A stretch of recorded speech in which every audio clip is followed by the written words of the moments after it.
let's get back, and I want to talk about some personal performances now from the Lions game here. And I guess I want to start, and I know by starting here, we are probably going to get called haters. We're going to get called doubters, and we're going to get called all kinds of names. But it's a new season. Once again, we have to talk Jared Goff. How do we feel about his performance? Because quite honestly, like if I'm evaluating this game, Jeremy, and I guess this goes to the passing game overall, really, I don't think the Lions really played their best game against the Chiefs. And that was kind of one of the points I wanted to have for my takeaway. And I just kind of let it skip my mind. I don't think the Lions played a great game, but I guess the point is that you don't need to bat 1,000 now as the Detroit Lions. But if we're examining individual parts of this team right now, I don't think they really did that well in the passing game in this. It's not the same offense we saw last year. Yeah, and I think it's going to take a little bit of time. Obviously, I think the wide receivers got the brunt of the hate for the offensive performance. I don't really put a ton of negative plays on Jared Goff. And in fact, that's what's made him so good in the past, 10, 12 games dating back to last year's. He's done a very good job avoiding negative plays. Like we did have another weird spin move thing that caused a lot of stress, at least in myself in particular. But I think he was sacked one time. Didn't throw any turnover worthy plays. I don't believe. Didn't turn the ball over at all. The only negative marks I had were like getting the ball batted down to line of scrimmage late in the game, and then I'm sorry. You should finish here before we go into the one question I had for you. But yeah, no, I mean, I look at that game and I watched the replay on the all 22 and all that, and I saw maybe one or two passes that were not really where they needed to be, and there were a couple times where he was standing there waiting for someone to break open, and they weren't getting open, and yes, there also were 3-4 batted balls at the line, but he was, I think I'm not going to give him credit for that, but a lot of times he was standing in a pocket that was collapsing and stayed pretty calm, which is something that he hadn't done in years past very well. So I thought overall that was not his best game. Like obviously he didn't light the game on fire, but I thought there weren't a lot of reads that he missed. I know there was that one right up the middle to Amon-Ra that he would have scored a touchdown on, but that was his third or fourth read in the progression. So sometimes you just don't get that far. And I thought he was fairly accurate. And just like I said, like he's playing mistake-free football. And when you're playing a team like the Kansas City Chiefs and Patrick Mahomes, as long as you can avoid giving them an extra possession, which Marvin Jones didn't, but Jared Goff did, and so I think he deserves some credit for that. Ryan, I want to ask you about the rest of the passing game there, because I think Jeremy alluded to it near the end there. Marvin Jones having, I think, a couple of drops in this game as well. I know some fans were frustrated with his performance, which I don't think they really need to be. It's week one, and also at the same time, it's a player who I think is like fairly down on the charts. Like it's not the Marvin Jones who was here a few years ago. He's got a lot more tread on the tires now at this point. But overall in the passing game, how did you feel on the Lions? Yeah, the passing game was, I think, ultimately, and maybe it was just a high bar that I think we were setting for ourselves right out of the gate, but it did feel disappointing. It felt like there was a lot of meat left on the bone. Not putting blame necessarily anywhere, like in terms of an individual. I certainly not putting that on Goff by any means. I'm not putting it on Marvin Jones for fumbling for the first time in his NFL career. But I did feel like with just so much promise shown over those last few weeks in the NFL season and the kind of points that they were putting up over that stretch, I think just coming into Arrowhead and only putting up 14 points on a Chiefs defense where, we were all talking about how big of a deal Chris Jones would make, Jeremy. I don't know how much more. I mean, Chris Jones definitely has an impact on that game for sure, but that was one of the areas where I thought Jared Goff played really well, was when he was faced with pressure, and there was that one spin move from Jared Goff that all of us hate to see. But outside of that, Jeremy, like when Goff was under duress, he looked incredibly poised, and that's not always the case. I want to put this out here too, because you look at the overall stats, they're not that bad. They're pretty good. 22 of 35 for 253, 7.2 an attempt, 94.1 passer rating. And you're like, yeah, but that doesn't feel very representative of how it went. Well, let's look at some advanced stats too. Without counting the Monday Night Football game, because obviously it hasn't happened yet, the Lions were 11th in pass yards, or in dropback EPA, meaning their expected points average per dropback. DVOA is already out. You want to guess what their pass offense is? I guarantee you, if I had not said what I'm about to say, you'd think it'd be way lower than it is. I mean, I'm going to be shocked still if it's top 5. It's 5th. Okay. I'm still shocked. Yeah. And I think part of it is the avoidance of negative plays. And I think we're all a little bit sleeping about how well they played towards the end of that game. Like, we were all hating on Marvin Jones. We were all hating on Josh Reynolds. Then Josh Reynolds went out and got 80 yards for this team. Sam Laporta moved the sticks a couple times. Like, they figured some things out at the end of this game and really throughout the game. Like, I know they only had 2 offensive touchdowns, but one was a 91-yard drive. One was an 80-yard drive. And they had a 61-yard drive that ended in a fumble. Like, they were able to move the ball a little bit more consistently than I think some people remember. And so I'm not that worried. I know we're all looking for the big plays. I know we're all concerned that there isn't the deep threat that will stretch the field. But Reynolds still caught like 3 or 4 balls that went for 20 yards. So they have ways to get explosive plays. And it's only going to get more explosive once our man Jahmyr Gibbs starts getting more reps. And he is going to right away. I already thought he was already pretty good for the ground game. He was. Like, I know the rushing attack kind of disappeared in about the middle of it. A lot of that was on Montgomery. I felt kind of needing a bit in the middle of the game where he lost a bit of rhythm. But like by the end of the game, Montgomery was still running over dudes. And Gibbs was hitting holes very fast, faster than I've seen a running back do in a long time for the Detroit Lions. So I feel like this game, especially you look at the end of the game, putting it away, but all throughout the game, Jeremy, that rushing attack was the Lions' strength. And I know that's what they've built up to. That's what they've wanted to do this entire time through all this offense. It's what Dan Campbell harps on all the time. They want their identity to be running the football, and they really haven't had the pieces right up until now. Even last year, it did not feel like a complete rushing attack. This felt like they've got 2 complementary pieces for their rushing attack. And to be honest, should have been even a little more because it was it Montgomery who tripped up right before the goal Gibbs. line? That was Gibbs. Gibbs kicked it to the outside, and he was about to score for 12 yards away or so. And that turns into the St. Brown touchdown eventually. Yeah. But like that could have been we could have had 2 rushing touchdowns in this game. We should probably have 2 rushing touchdowns in this game, representing the entirety of the Lions' offensive point scoring. Yeah, and do you want to bring back the advanced statistics because you know I love them so much? Mm-hmm. 5th in rush EPA, 5th in rush DVOA, top 5 in both those categories. And again, you look at the box score, maybe it doesn't look like that. 34 rushes, 118 yards, 3.5 a carry. You have to erase some of the kneel downs to make that look a little bit better. But yeah, like I think anyone watching saw David Montgomery doing what he was as advertised, breaking even that touchdown run. We talk about the great block that Sam Laporta had on that play, that Panay had on that play, but he was still he was 5 yards downfield and still had another 5 to go, and he just absolutely dusted a guy and then ran over another guy. That's what he brings.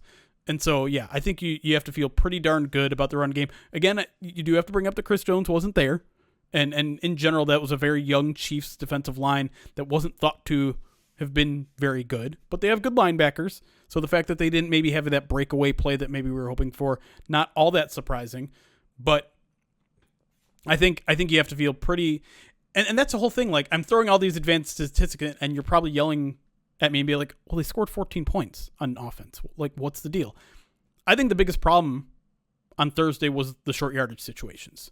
The Lions did not seem to have an identity of what they wanted to be. And so a lot of these drives ended prematurely because on 3rd and 2, they threw the ball on 3rd and 4th and short, which I call 3 or less. They threw the ball 5 times and they converted once.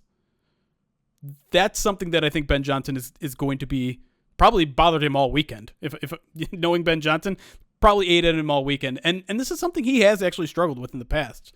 So I'm wondering how they correct that issue because that can't fly. That is the reason why you can have a very efficient day 90% of the time, but if you can't convert on 3rd and 4th down, well, then the points aren't going to come. Yeah. The question I have about that, Chris, is you think about if the Lions are throwing the ball more in third and short, is that a reluctance to even have fourth down on the table? You know what I mean? Like, is that one of those things where it's third and four? Well, you could run the ball and get 2 yards, but then you're kind of in will he, won't he Yeah. territory. And is it just like an aversion to that to be like, I think it's just not wanting to run the risk. Like, I mean, I know ultimately the math has changed on fourth downs, and we all understand that fourth and short, you do want to go for it, but it is still a risk in case that fourth down play gets blown up. Like, and I think they just that's just good football. Just to you want to minimize that kind of risk that you're just going to flip the field at a bad time. So I think yeah, that's more just like the Lions are good at going for it on fourth down, but I think ultimately, like, does anyone really want to be taking that risk that you could just give your opponent prime position if you don't convert? I don't think so. Like, yeah, if it's working, then why suffer it to begin with? I no, want to that's ask a you good too. point. I think I want to ask you too, Ryan, like, because I think ultimately I like the efficiency of the Lions, but I do have questions in that this was a very high flying offense last year. And I just at a glance, what do we take away? What do you take away from it? In that ultimately the production ends up becoming just 14 points on offense.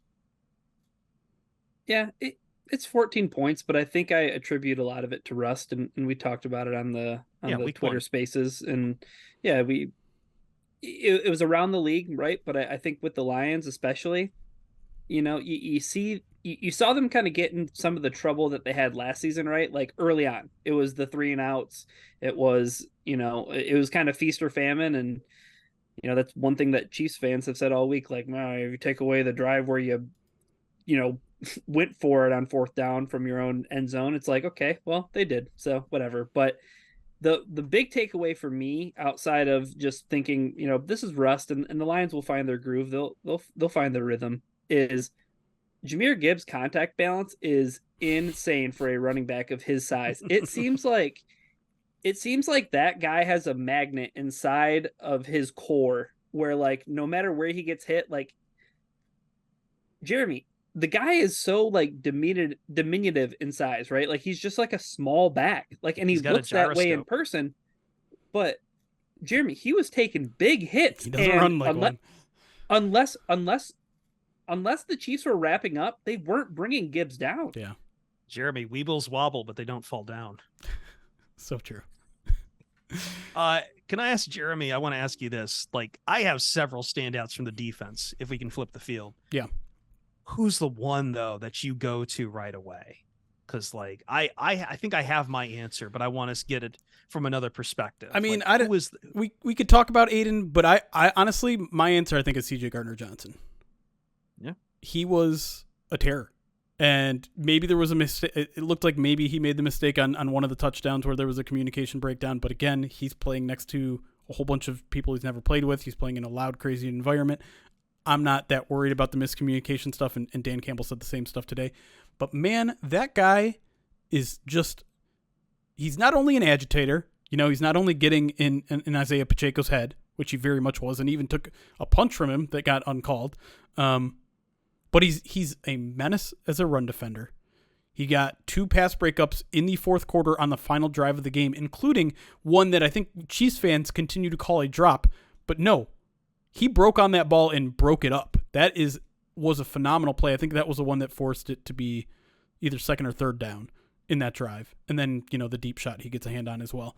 And he probably should have had an interception earlier in the game where he was in a perfect position. He was playing kind of the player and hitting him where it would have landed kind of right there in his lap. But man, that guy has brought so much confidence, so much ball skills to the secondary, while also being a phenomenal run defender that can play by, the line of scrimmage. I think he changes the dynamic of everything they do. And we focus a lot on the front end stuff. I think he's going to do so much for the back seven. And we saw only a fraction of it on Thursday, and I'm still extremely excited about him. I don't know how you can't be excited about, and I know there were some hiccups along the way, Jeremy, but like to see Brian Branch, make a house call against Patrick Mahomes, I think that's just kind of aside from some of the plays where like maybe like pursuit and angle and things like that, things that he can clean up. It was his first game too, right? Yep. In the NFL. But I think if you put that on your mantle, like if you have that ball encased, you know what I mean? Like that happened on game one. I can do this. Right. You know what I mean? Like Yeah. I'm here. I can do this. You don't have any of those creeping doubts of, oh man, like everybody talked about my ball skills and everybody talked about TFLs and X, Y, and Z, and there's these expectations. If you go do something big like that, game one, that's got to be like a confidence builder for a guy that you would love to see his confidence even grow more for someone like Brian Branch. We talked to Brian Branch today, and let me pull a quote to corroborate what you just said. Quote, "It definitely gives me a boost for my confidence. But each week is going to be a challenging week. You've got to go out preparing like we did against Kansas City and just keep moving forward. We've got to do the same thing." So like, yeah, it's a confidence booster, but that doesn't mean he's not going to rest on his laurels either, right? Because that's just the kind of competitor that he is. And I want to say like about the interception, because a lot of people be like, oh, it fell into his lap. He got tipped up in the air. Blah, blah, blah. That was a 3rd and 6, and he was in the absolute perfect position to make a tackle, blow that up, and get the defense off the field anyways. Right place, right time. Yep. But you get in that right place by doing your assignment and what you're supposed to be doing. He's already at you're absolutely right, Jeremy. He's already in a good spot. And because he's already in that good spot of his assignment, he's ready to take that opportunity right there and then. You don't find a ball being tipped up in the air by accident. Right. I'm not actually going to go to Aiden Hutchinson. And I know we're going to continuing our disrespect to Aiden Hutchinson and constantly taking him for granted. And I want to get to Aiden in a second because he's earned everything. But can I tell you how much fun it is to have linebackers that are actually like doing good? Like Anzalone, I think, had an up and down game, but we also got our first glimpses of Jack Campbell, and I'm curious what the PFF grades are going to be. I don't think they haven't come out yet, right, No, Jeremy? They have. Oh, they have. Okay, Yeah, I'm sorry, I missed that entirely because I think PFF was giving me 2020 grades for some ungodly reason when I looked them up earlier. I can give it to you in a second. Keep going though. Yeah. But Jack Campbell, I thought this is a good preview, I think, Ryan, of why the Lions drafted Jack Campbell the way they did. And I shout out to my friend Aaron Torres, who was one of these people kind of taking a victory lap because he's throughout a lot of this offseason, he's a big college guy. And he was always dismissing this narrative about, the positional value of the Lions. Like, why'd you take, a linebacker here and a running back here? And he's like, this on the Chiefs game, this is proof why. Jack Campbell going out there and delivering to you on night one is proof why that they trusted themselves in this. And look, they're going to trust Jack Campbell a lot moving forward. And this is a good start. This is a very good start. Yeah. It's a great start in my mind too, because I wasn't sure if he would get 25 snaps on defense. I was a little bit taken back by that. Like I thought they loved Derek Barnes, and, talk about another guy who had an awesome night. Derek Barnes was lights out. That was so cool. But yeah, to have Jack on the field that much felt like a big win. And especially, the pass breakup was awesome. That was again, like I think I mentioned this, but those first 4 picks, all of them had an impact play at some point in the night. And that felt like a big, thumb to the nose of positional value. Well, PFF disagrees with both of you. I've always been weirded out by their linebacker grades, but he had a 53.2, which is actually the 3rd lowest grade on the Lions defense.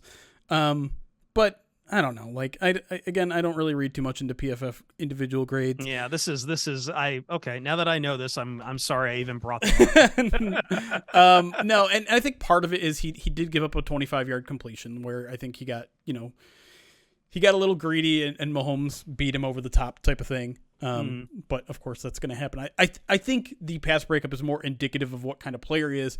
And I think he's also a better zone coverage linebacker than he is a man-to-man linebacker, because that play that he made, which was obviously a zone coverage play, reminded me so much of the interception that he had against Ohio State, where he's just like, he's dropping into coverage. He's just got like such smooth movement in his back pedal, and he's just in the right spot, reading the quarterback's eyes. That's the future. That is what the Lions are looking for and what the Lions are going to have in a guy like Jack Campbell. Is the rest of it there yet? No, not yet. But that's why you have Derek Barnes starting. That's why Derek Barnes recorded a 90.6 run defensive grade according to PFF, because he is kind of a menace in the running game, because he's, as Aaron Glenn keeps saying it, like, that guy is a missile downfield now. He's reading plays way better. He's just relentless speed, like all of that he's got, and it's starting to translate into the NFL game now in year 3. And so that is something that I'm very excited about, because all the talk is about Jack Campbell. And understandably so, he's your first round pick, but Derek Barnes continues to like emphasize, like, I'm still here and I'm still getting 30 snaps a game and I'm earning them.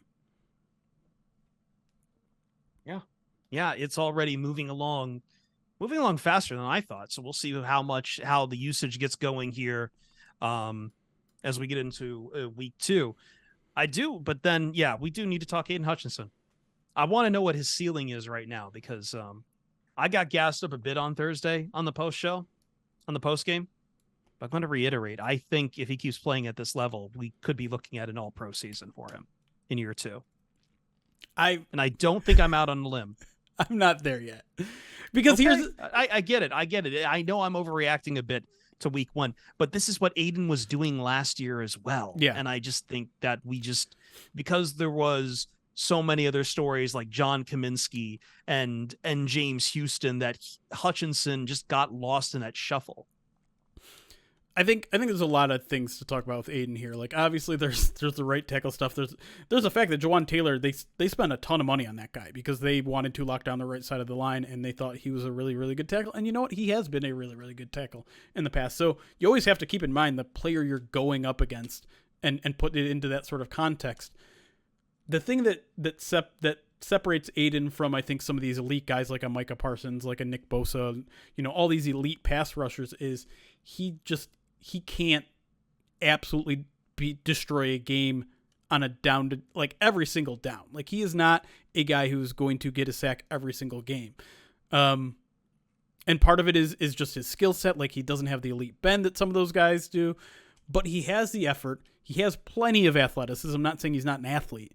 And he's got a mindset that means he's going to consistently get better. He is. Like, this idea that he has a physical ceiling, or that he has an overall ceiling that he's already close to, I don't buy, because of his mentality, because of his desire to get better, add more pass rush moves to his arsenal. But there is a class beyond Aiden Hutchinson that I don't think he's at yet, and might not ever get to.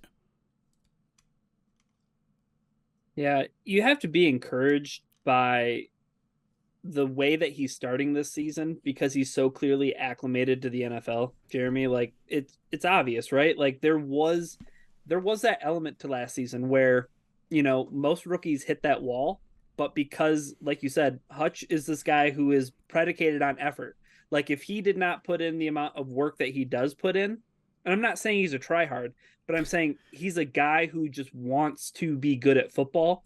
So because he's wired that way, there was no rookie wall he hit last year.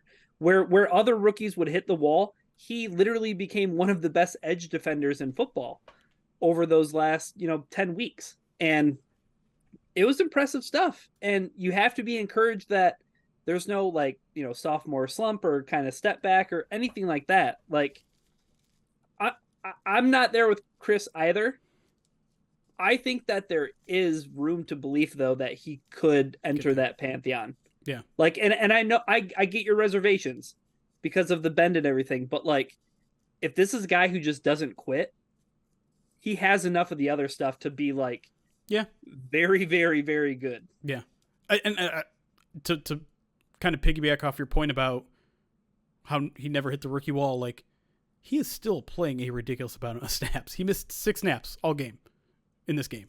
And while part of you is like, okay, they have all these edge rushers, maybe take him off a little bit. Let's make sure he makes it through the entire season. Well, he played like 80-90% of the snaps last year and only got better as the season went on. Dude, and when he was lined up over Tunney, or when he was lined up over a guard, it was night. Like, oh my gosh, bro, him in the interior is great. That's the one thing. Like, if this team can get in more 3rd and longs and he kicks inside, that's actually where I'm more excited about him. he Right. could be 10 sacks, right? Yes. Here's the other thing too. Not every quarterback he's going to be playing is Patrick Mahomes, Sure. who can be that mobile in the pocket. Like he was nearly getting home on some of these too. Yeah. Like he was disrupting all of it.